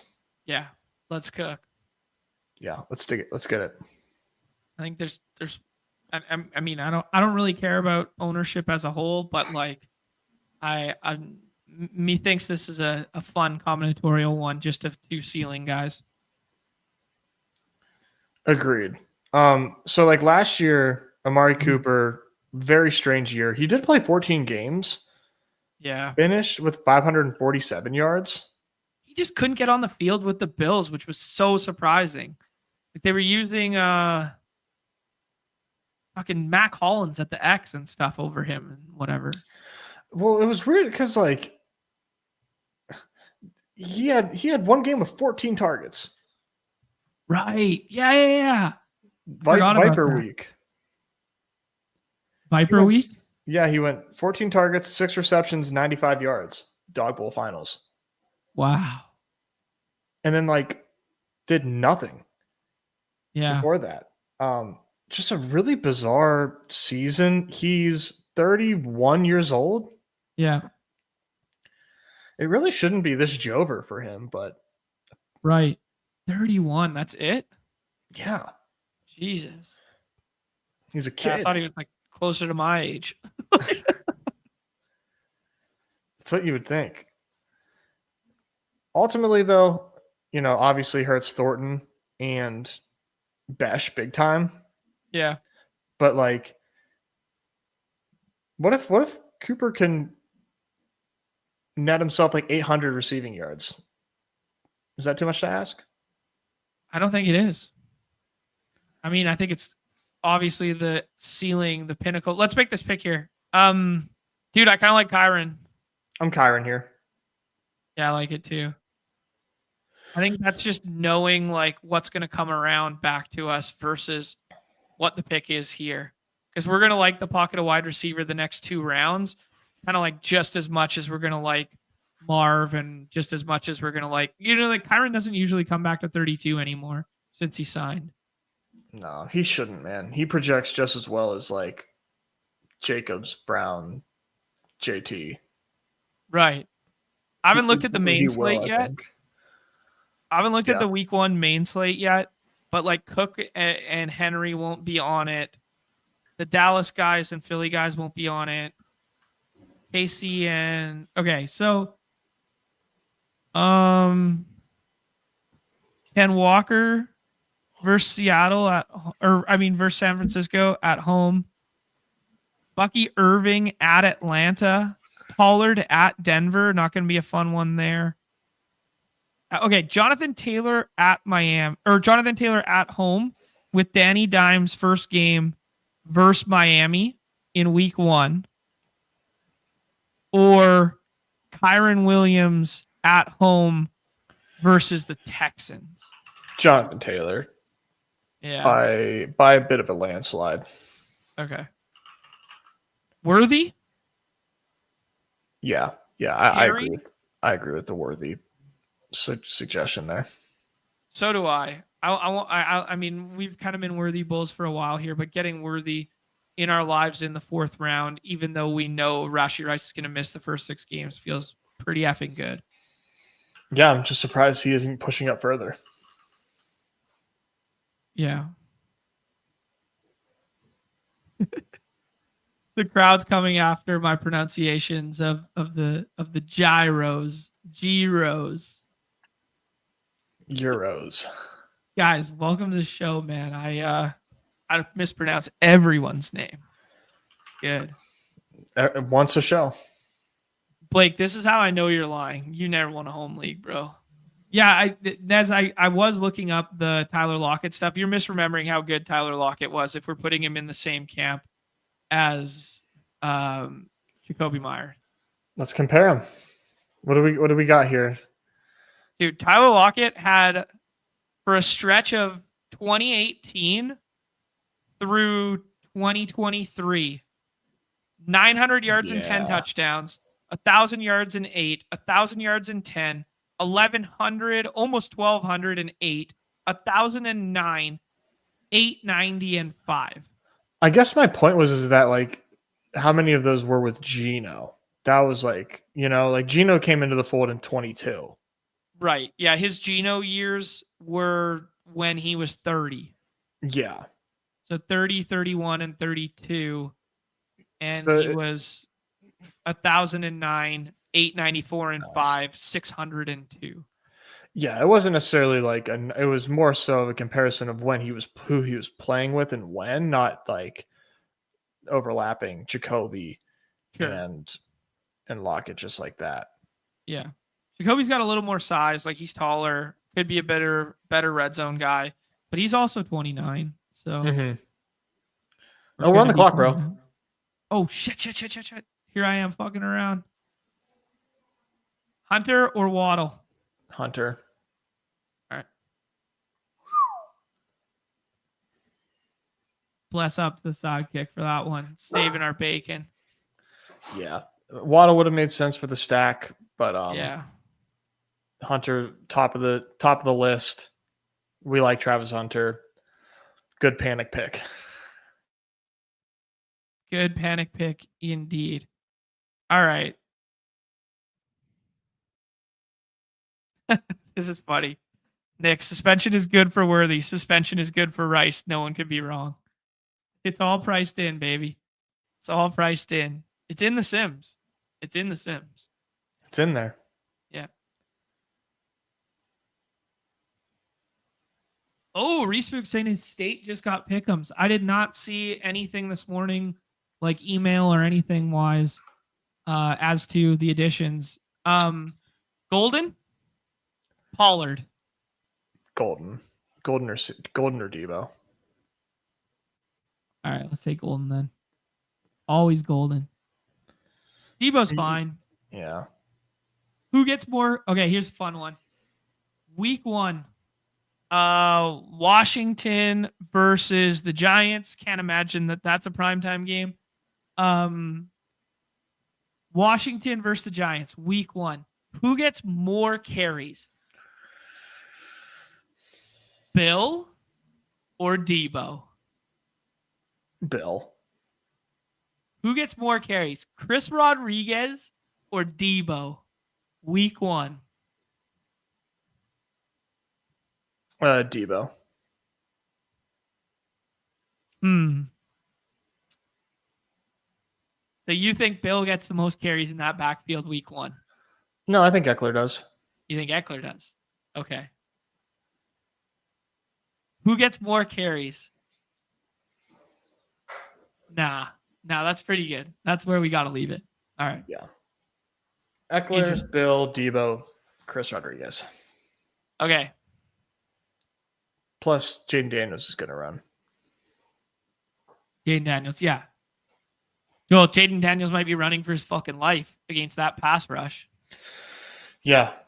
You know, the classic, is this actually good for Jaden Daniels? Okay, nuts on the table. Emwald's got it. Nuts on the table. Washington Commanders, week 1. Who leads the team in rushing yards? Other than Jaden Daniels? That you can draft him if you'd like to. I mean, that's like a cheat code. He's like the overwhelming favorite to lead them in rush yards. Love it.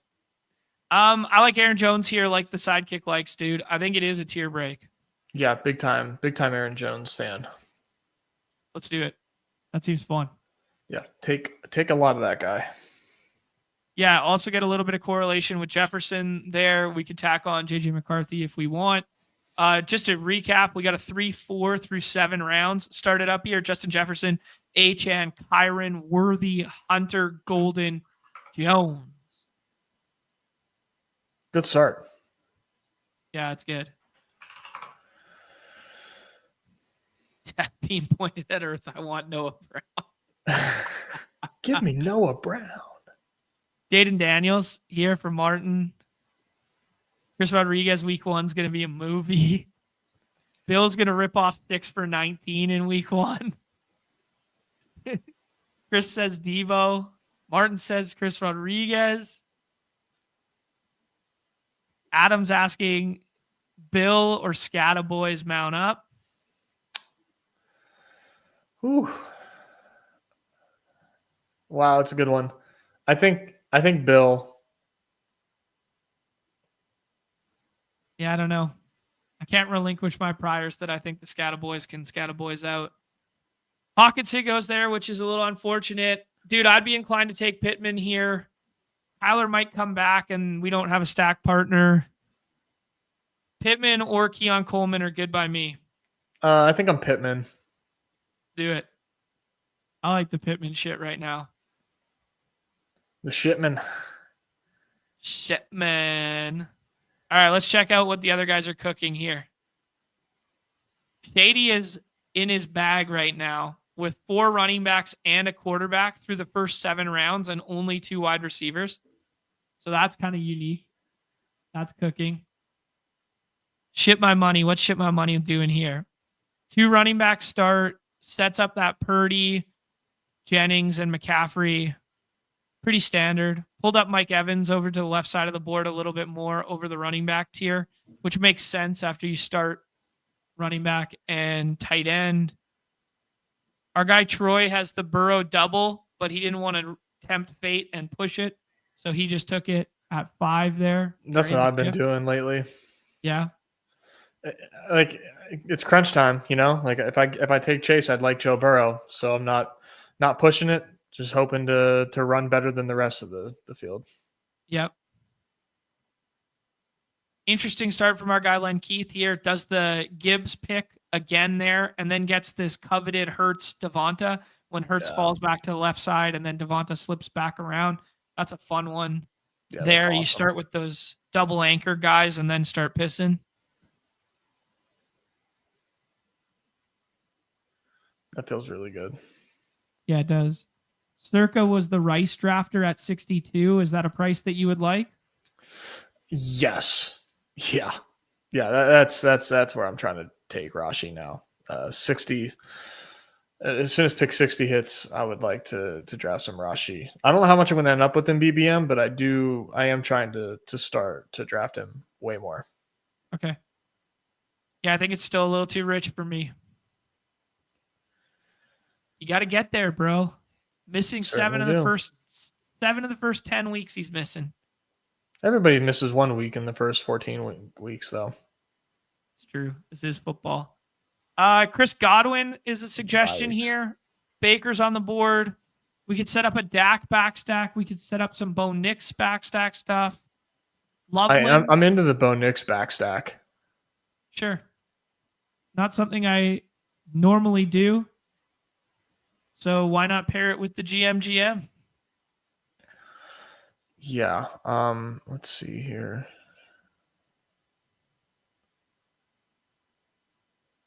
Did JJ McCarthy go? I do not believe so. Addison drafter is Len Keith, and he's already got Hurts. We could push JJ. Wow, he's way down there. It's a coin flip for him to make it back to us, too.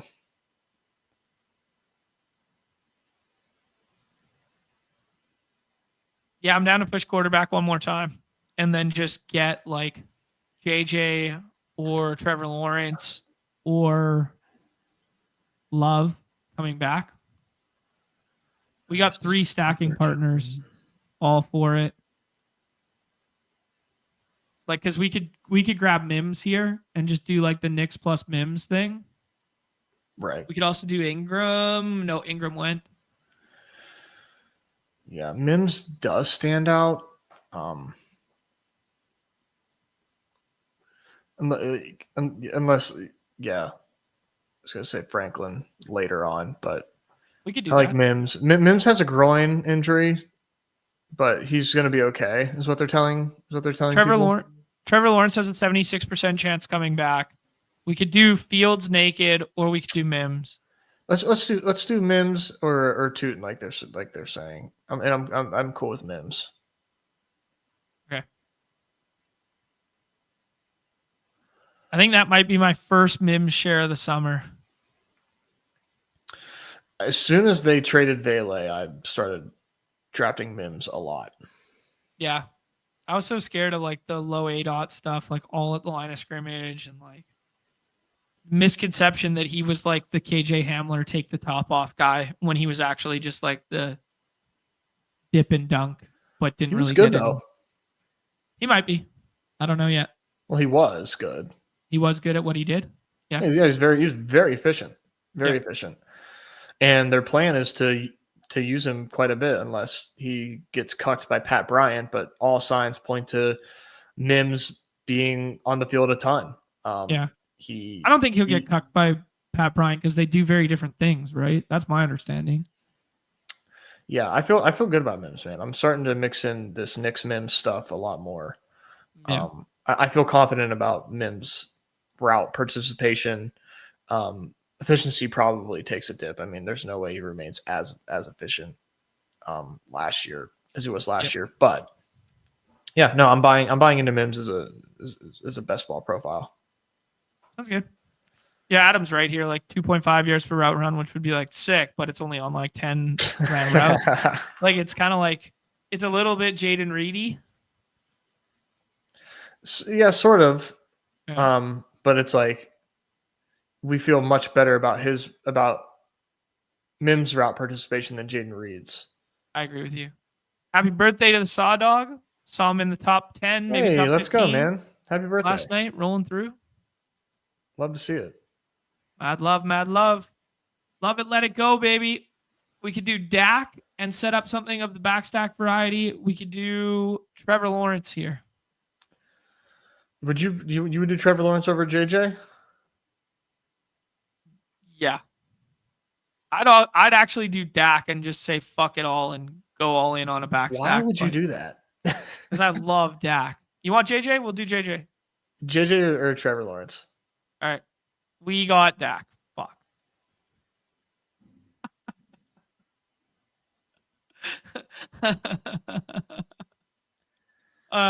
You're gonna have to talk me through that one, but I don't know. 25 points of ADP on the best quarterback on the board. Just go ahead and take Ferg with our next pick and watch us pile up the stacks, bro. that's fair. All right, Stacks of cash. that is a lot of value. I actually didn't do it on purpose, Nick. I didn't do it on purpose this time. I have been guilty as charged with the doing it on purpose in the past, but I did not do it on purpose this time. All right, so when do we take Ferg? Next. Yeah, I agree. Yeah.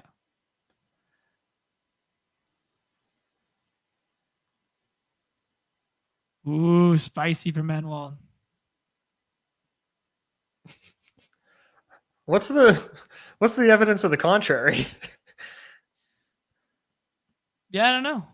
Like we have many years of 2 years of Reed not running 100% of routes, well under 100% of routes.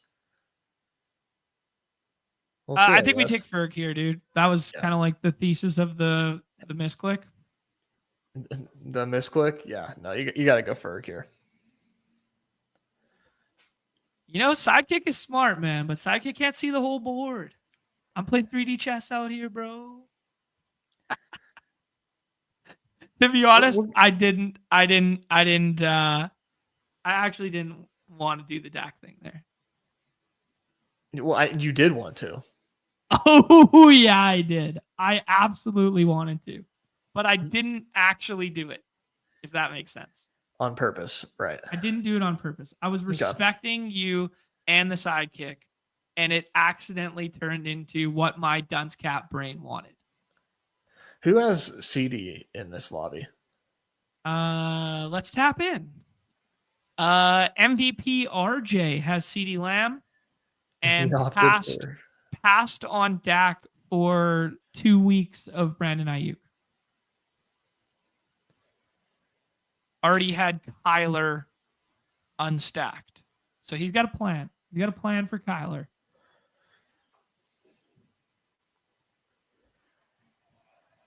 Yeah, now that nobody drafts Michael Wilson, Kyler Murray backstacks are the easiest thing in the world. Zay Jones in the last round, bro. I'm kind of shocked that Michael Wilson is just like an undrafted player these days. Yeah, I guess just nobody trusts that offense. And if they're like, if it go Burr, it's only going through the first 3 guys.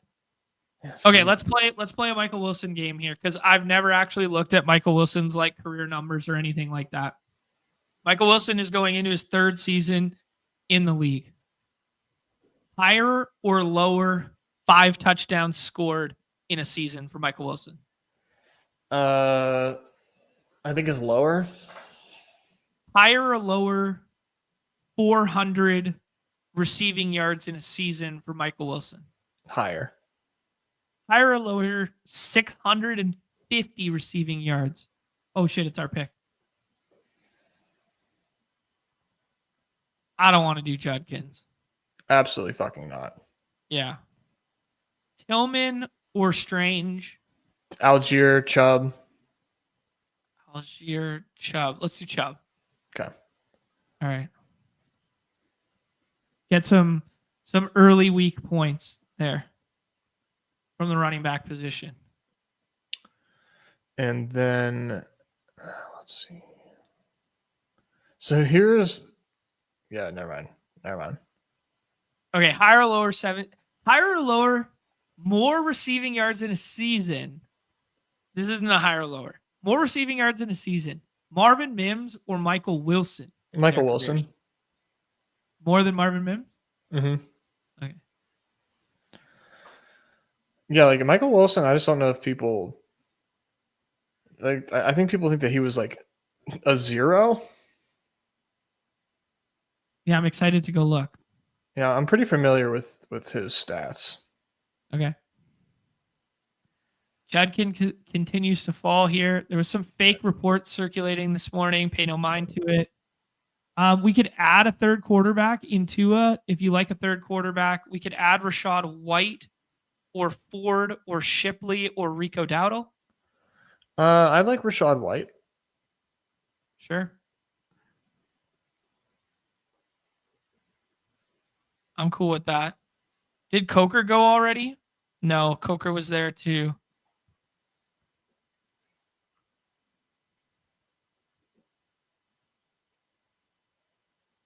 Yeah, there goes Coker to ship my money at 163. Maybe in hindsight would have taken Coker. I got to start focusing here instead I'm okay of. with shutting it down with 5 running backs there. Yeah, you think so? Shutting it down with 5? HN, Kyron, Aaron Jones, Chubb, and White. Yeah, that seems pretty strong. That's a really strong running back room if Rashad White's back week 1 and Nick Chubb leads the team in carries with like 12 in week 1. I'm into Nick Chubb, man. I think he's just like far too cheap right now. Yeah, I'm kind of coming around on it. He's Mason's highest drafted player. Mason? Yeah. Fantasy Flock. Oh, okay. Yeah, I remember getting laughed off the stream for wanting to take him in the last round early this offseason. Is that before he signed or after he signed? Before he signed. Just because I thought he was a freak and doing like deadlifts already. That checks out. Yeah. No rumors, no science, just all bro. Like, there, this guy can lift a house. Let's draft him. You drafted him 2 years ago in the big board, didn't you? Or was it something like that? Or in our first BBM? J.K. Dobbins. Oh, that was Dobbins. That's right. We were ahead of our time with J.K. Dobbins. Pat Bryant would make sense here, and then just shut it down and spend the last picks at the tight end position. We got a little bit of a luxury pick here. Zach Ertz, is he a tier break? Man, I kind of want to just. Did Franklin go? We can get Franklin after, I think. Dude, let's just tack on Tua. We're not going to get Franklin if we don't take him here. Sure, we will. All right. Dude, we get Tua with a big fall here. We kind of got a luxury pick because we're going to spend 2. We're going to spend 2 at tight end, and then we can spend 1 on a Broncos backstack wide receiver, and there's 2 of them still on the board. Just trust the process, bro. These fucking nerds on the other side of the board, they got no idea who Troy Franklin is. They got no idea who Pat Bryant is. You think 2 Broncos wide receivers are going to go to these dunce caps on the other side? No chance. Don't test them. I hope they go snap right here. Pat Bryant. Yes, that's 1. Come on. Come on. Fucking do it. Don't make me take Troy Franklin. Fucking do it.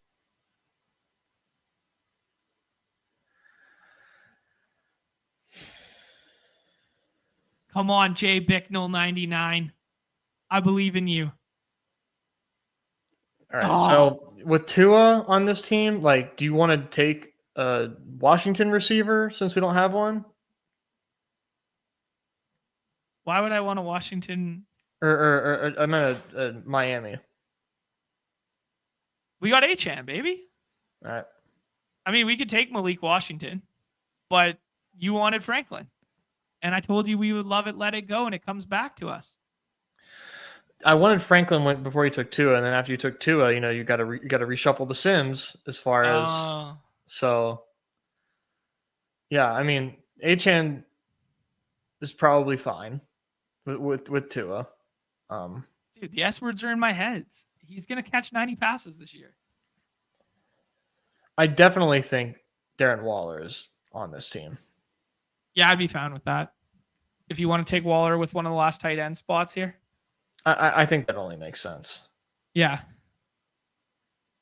All right, tight end. Chat is fucking on one right now. Let me bring up the board so people have visually in enjoying this draft. Oh, there's your Amari Cooper pick. Raheem Mostert, come on down on this team. Why not?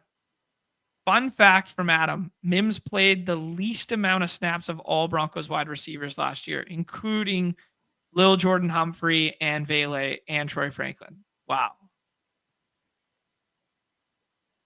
Wow.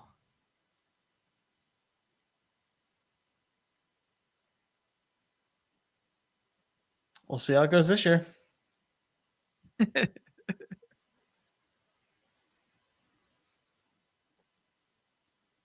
I just wouldn't have guessed that. This is a bit of a shit show. Oh shit! I just fucking clicked on some random ass thing on my computer. We got poker. John getting pop-ups in 2025 is wild. We got I clicked on the bar at the bottom and poker HUDs are popping up now. All right, Waller, dude. Let's shoot the moon on Harold Fannin. Okay. Let's have some fun here. Jonnu Smith, like, whatever. We did Jonnu Smith in another draft recently. I know you like Jonnu Smith, but let's have some fun with Harold Fannin and just hope that the S words from Pat Grain's brain to sacrilegious and shady all mixes around and fucking Harold Fannin's the guy. I know that I'm going to be kicking myself for every Harold Fannin click I've ever made this summer. Like, I just know it because I don't think it's a good pick at all, but like, I feel like compelled to take him because seemingly everybody thinks Harold Fannin is a great pick. Yeah, I struggle to see how that happens as the roster the roster stands. But if he walks like a duck and runs like a duck, does he quack like a duck? Yeah, he does. He sure does. He might. Yeah, duck. I mean, I'm just trusting everybody else here. Fully anticipate getting let down. Kate Otten, Sean Tucker, Kyle Manungai.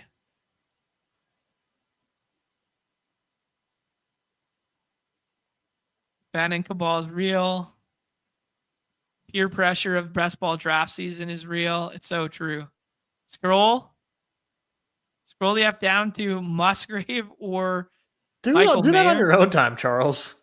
We need points on this roster. I think it's a really interesting decision between Jonnu and Waller, though. Provided Waller's even here.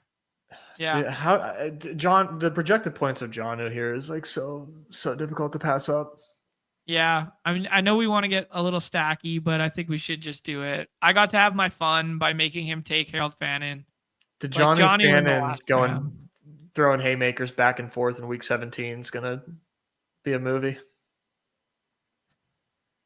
Yeah. The tight end dust bowl of the shittiest game on the slate in week 17. It's going to be beautiful. It's a good team, though. This is a really good team. Everybody follows it. Oh, man. Musgrave's so good. I mean, he was drafted ahead of Tucker Kraft, and now we've all anointed Tucker Kraft the guy. I don't know. It feels similar to like Mark Andrews and Hayden Hurst. You remember that year? Yeah. Where it was like, yeah, Hayden Hurst can still play football, and he still had usable weeks and years after, in particular with the Chargers. Yeah, a little bit with Atlanta too. But like, yeah, just it feels like, okay, they've capitulated on their quote unquote mistake they made at the draft, and they're admitting that Tucker Kraft is their Mark Andrews, and that Luke Musgrave is their Hayden Hurst.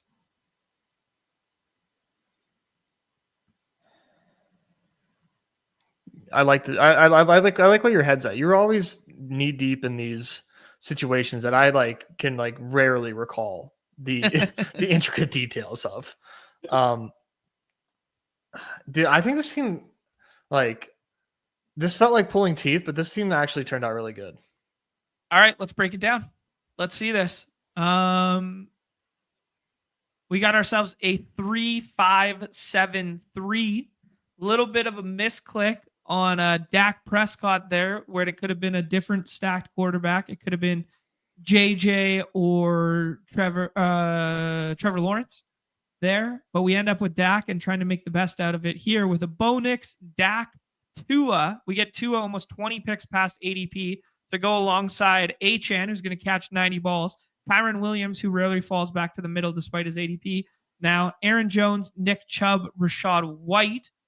Justin Jefferson at 8. Thank you very much. Xavier Worthy still in round 4 at 41 there. Travis Hunter, go Burr and be better than Brian Thomas, please and thank you. Matthew Golden with some good news in his bull case with Jaden Reed's current health. Michael Pittman, and then the coveted Denver backstack there of Marvin, 40% of routes, Mims Jr., and Troy Franklin, and then a full punt tight end room with Ferg kind of making it look nice for the Dak misclick, and then Harold Fannin and Jonnu Smith in the last round. Nez, the pressing question of our generation: does it suck or does it fuck? It fucks. But not me. I'm the wingman here. I'm helping a buddy score on this one. It wasn't necessarily it's not my thing, but I'm happy for him, and I probably would too. If give me a beer, I probably would too. Yeah, afforded the opportunity, I would consider, but also that girl's looking your way, John, not mine.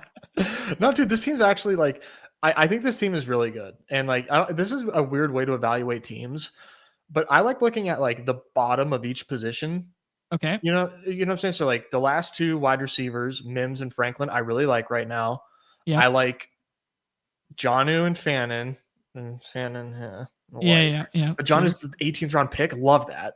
Rashad White and Chubb, I really like. Mm-hmm. And Tua with Achane and Dak, 3 quarterbacks. I'm always going to like 3 quarterbacks. I really like this team. I think this team turned out really, really, really, really well. I trust the process. You helped us get to the promised land here, John. Yeah, I mean, I tried my best. I tried my best. I was listening to the advice of the sidekick there, but I led us astray with Dak, but then I kind of brought us back home a little bit. I might have twisted your arm for a Turpin share in the last round there if we had not gotten the Troy Franklin to kind of make it make sense. But yeah, here we go. This team's due in 9 months. I love that so much. Went home with the hottest girl at the bar team. I mean, everybody's digging this one, dude. This is a fun team, man. This little pocket of wide receivers is the moon shooters. Feels like fun. The Worthy, Hunter, Golden feels quite slappy fun. The top end of the running backs are pretty anchored down. And then, as you alluded, the back ends of the position feel strong for us. That was a fun draft, man. Let's take a look at Shady's team because this is a sidekick show. Just want to see how it turned out here. 2-5-8-3, and he spent 3 of those first picks. One at the onesie with Josh Allen, and then the next 2 with Barkley and Taylor. And then he did Swift as well, quite early. So all of his running back capital, all before pick 100, and then shuts it down with 5. Has Caleb there with the Swift mini stack, and with DJ Moore, Pickens, Higgins, Palmer, Demario Douglas, Wan'Dale Robinson, A.D. Mitchell, and QJ. 3 tight end build with Kincaid for the stack as well. So 3 Buffalo pieces, and then Hunter Henry, Jawan Johnson. Yeah, that team got home in a big way from a unconventional start where he only had 2 wide receivers through the first 7 rounds. I mean, it makes sense. Like, no, he's going to have one of the highest flex scores every week. Ideally, I mean, when you do 5 running backs in the first 100 points, that's obviously like what you're going for, right? And it makes sense, like draft capital wise, how that team gets to where it's at, and like I enjoy. I mean, like I don't draft a lot of teams like that, but like I like it, and like conceptually, like it makes sense. You know what I mean? Right. I think just because like gritty is a thing, anything that resembles anything close to a hit 'em with the gritty, I think immediately kind of turns people off. Sure. But like all those wide receivers, like those are like safe wide receivers. Right. You know, it's not like I think a lot of these wide receivers are live to run a lot of routes. So like I totally get where this team is like the thought process behind that team. But like it's so non-traditional. Right. Yeah. So non-traditional. Yeah. Interesting stuff. I mean, like, I'm really curious to see how this season plays out. Like, just in terms of like, this is half-point PPR scoring, and quarterbacks can separate in a big way on our platform. So doing like the elite quarterback with the elite running back stuff, as long as health breaks the right way, it's going to S-word so well. Like, like the sims that we were looking at for the Badge Bros Brawl contest were all slam the elites onesies and slam the running backs early, and then just fucking take a score at wide receiver. Yeah, I mean, like, I can see it. Yeah. Nice. All right, cool. Let's tie a bow on this one. Nez, shout out to the Sidekick there. Guys, go check out underdogmasterclass.com if you guys got some time there, getting prepared for the daily slates. Also, last call for college football. I think it just closed. It closes in 5 minutes, I think, or maybe that was an hour ago. I don't know. Time zones are hard. Yeah, so guys, get in there if you still can. There's also a college football primetime palooza this evening that was tracking towards looking like there might be a little bit of overlay there, right there for you guys. And then also baseball stuff this evening, 3-game slate. Get in there. Nez is going to give you guys best ball brunch and or breakfast tomorrow alongside Pete at 11 a.m. Eastern time there. And then he's going to give you all the baseball alpha that you need for members only behind the paywall at 2 p.m. Eastern. Solver Series show will drop on Saturday. Very fun one. We go through our BBM portfolios and kind of what we want to accomplish over the weekend with our last 30 BBMs each, or last 40 in Nez's case. And then on Monday, holiday, everybody enjoy the long weekend there. And then we're coming back with a vengeance Tuesday, Wednesday, Thursday, Friday with all the football content leading up to Primetime Palooza and the first week of NFL BR. Perfect weekend to finish your best ball drafts and get in on that Underdog Masterclass and get the alpha before we dive into BR season. Well said. Cool. That's it from us. Everybody's favorite time of the show. The end. Peace. Appreciate you guys being here. See you tomorrow.